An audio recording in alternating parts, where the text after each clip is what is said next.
What's coming up now?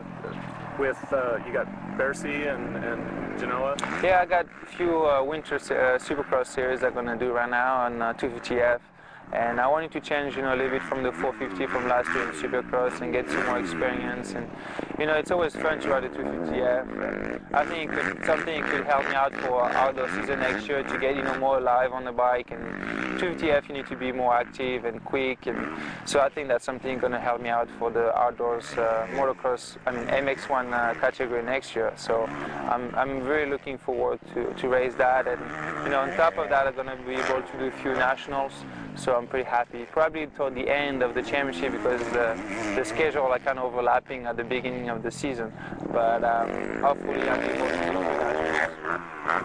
For Motocross Nations, how many days did you have to get ready for that race and shifting classes and everything else? Yeah, that was a big change for Motocross Nation on 250F, and changing bike also, riding KTM was a challenge, but came out good. I mean, Suzuki was very nice to let me ride a KTM after Glen Helen, so they gave me a release for that time, and I was able to start practice, on Tuesday after Glen Helen, and basically I had 2 weeks on that bike, knowing that flying there you lose 2 days, and so it was, basically I had maybe like 6 days on the bike, on the 250F KTM. And was it hard to transition back to the 250Fs? No, actually, transition from the 450 to the 250 was not bad. I mean, I always loved riding 250s, F, 125 class basically, and it was good to me. I mean, the transition from the 450 outdoors to 250 Supercross was a little bit tougher. That's like, was over 10 years that you ride in 125 class in Supercross.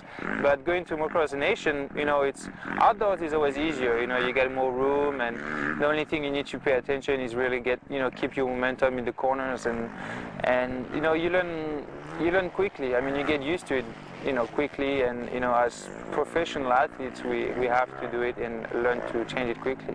I mean, some guys do it in arena cross, they jump from a 450 or 250 to a 125 class. So, I had 2 weeks to do it, so that was good. So you had to be happy with your results too. Yeah, no, I was really stoked about my Motocross Nation. It wasn't fun. Unfortunately for me, I had to start in the outside. I mean, on the gate, the French team didn't let me pick the inside gate. They kept the 450s out there. So it was a little bit rougher for me.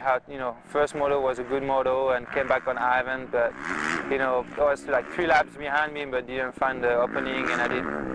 That's where I saw I haven't been riding the 125 for a long time because I messed up a little bit, and we were very close to speed, so it was a little bit harder to find the place to pass him.